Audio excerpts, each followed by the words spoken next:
Hi, I'm Chuck Lance with SailWorld.com, and we're here with Peter Burling. He's going to be sailing in the Youth America's Cup Series, the Youth AC-45s. Peter, can you tell us a little bit about your history with the AC-45s? You sailed on the Team Korea AC-45 World Series. And tell us a little bit about this. How did you get into it? Yeah, well, straight after the Olympics in 2012, I got the call up to actually come down to San Francisco and about this time last year and make a debut in the AC World Series, which was a pretty special opportunity. Not many guys have managed to be able to helm one of those things, especially not as young as I have. And it was a really good learning experience to see such a professional environment and to actually get a look at what sailing's like in later life. Now, you spoke about being you were the youngest sailor in the Olympics just a few years ago, the youngest member of the New Zealand team, and I think the youngest sailor in the event. And how was that with you? I mean, how did that feel, working with veterans and being the young guy? I think it's one of the things that I've kind of just had to deal with since I've been a kid, really, in New Zealand. I grew relatively early, so I kind of grew out of the Optimus and things relatively fast, but I managed to actually still get to the World's teams and things like that. So it kind of just been something I grew up with, that I was always sailing with guys that were 3 or 4 or 5 years older than me. And to make the games in 2008 to Beijing was a pretty special achievement. I was 17 at the time there, so in the 470 it was pretty cool for a couple of young guys to just kind of manage to get there. And kind of looking back on it, we probably didn't quite perform as well as we should have, but it was a massive learning experience going forward into 2012. And I think it's set us in really good stead going into the 2012 games after having done 4 years in the 49er with a different crew. And it was just one of those things that, having been there before, it was so much better.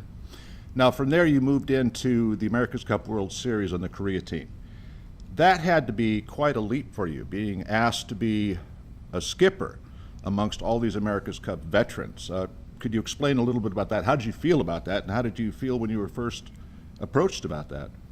Yeah, it was obviously an amazing opportunity, but I think one of the things that gave us good confidence going into it was that a lot of the other 49er guys that we'd been competing with and not having any problems kind of racing against and keeping up with had made this transfer really well. The likes of Nathan Outteridge and Chris Draper and those guys for Prada and Artemis. So, having seen them and also going into a team that was already well established and had a good shore crew and a good crew around on the boat made it just really easy to kind of slot in and only have to worry about your particular job on the boat and just steer the thing fast, really, which was probably the easy part for me. It feels quite similar to a 49er, to a Moth, to other things I've sailed that have been high performance. And they're really nice boats to drive, really balanced, and I really enjoy sailing them. I remember it was a very popular boat, the Korea team. Everybody, especially in San Diego and here, were behind it because not only was it a good-looking boat, it was a well-sailed boat, and you were moving up in the standings as the competition moved on. You mentioned moving from the 49er to the AC-45. How was that transition to you?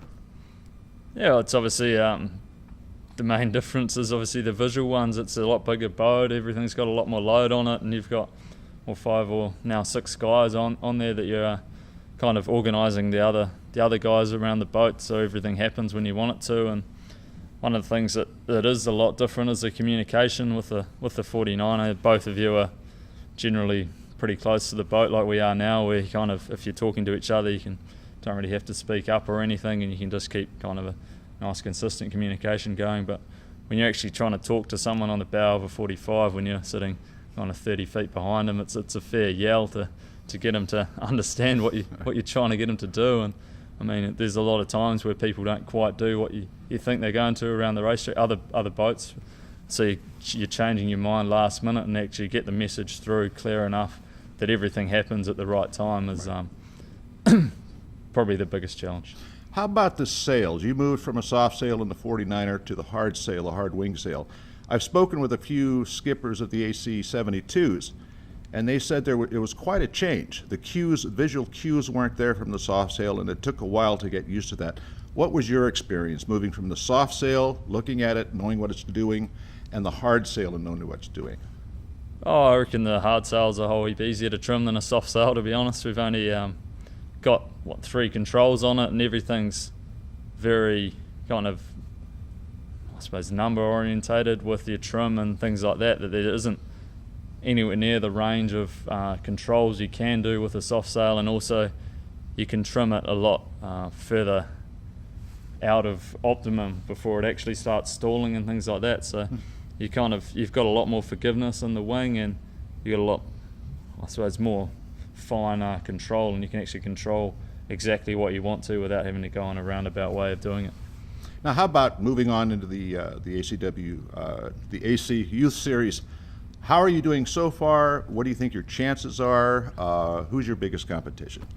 Yeah, we're pretty happy with where we are. We've been working pretty hard for the last few months, really. We haven't really done much yachting in the 45s coming into this. I think it's one thing that was probably an advantage for me, having done a World Series event, but a disadvantage for the rest of the team, because when we got here, this was literally the first 45 yachting we'd actually done, where all the other teams had the February series and a lot of yachting through like Oracle or Artemis. So we're probably at a disadvantage from how much yachting we'd actually done in the boats. But yeah, we're really happy with how the crew's going. I'm really happy with how fit the guys are. They seem to be, at least equal to everyone else, and if not a lot fitter. And yeah, it makes my job really easy knowing that all the boys are really fit and they can actually do all the hard work. And if something changes, they can just muscle up and get it done. So it's really cool to just be able to throw the boat around, and yeah, looking forward to getting out there and just doing some racing, and eventually it all comes back to a bit of decision making, getting off the line and going the right way, and I think we're good enough now that that's what it's going to come back to. Great. And the obvious question, are you planning on continuing into the America's Cup next time, regardless of what kind of boat it is? Yeah, well, it's obviously kind of pretty interested to see what happens come September the 7th with whether Team NZ's faster, which we hope they are, and what the future of the Cup holds. But it's a great opportunity to be in this Red Bull Youth America's Cup, and it's pretty cool to actually be a part of it and to have a bit of experience in it now, so that if when I do end up there at some stage in the future, be it earlier or later, that I've got a foot in the door already. Great. Well, Peter, thank you very much. Peter Burling, member of the America's Cup Youth America's Cup sailing team for New Zealand. Again, for Sail World, I'm Chuck Lance.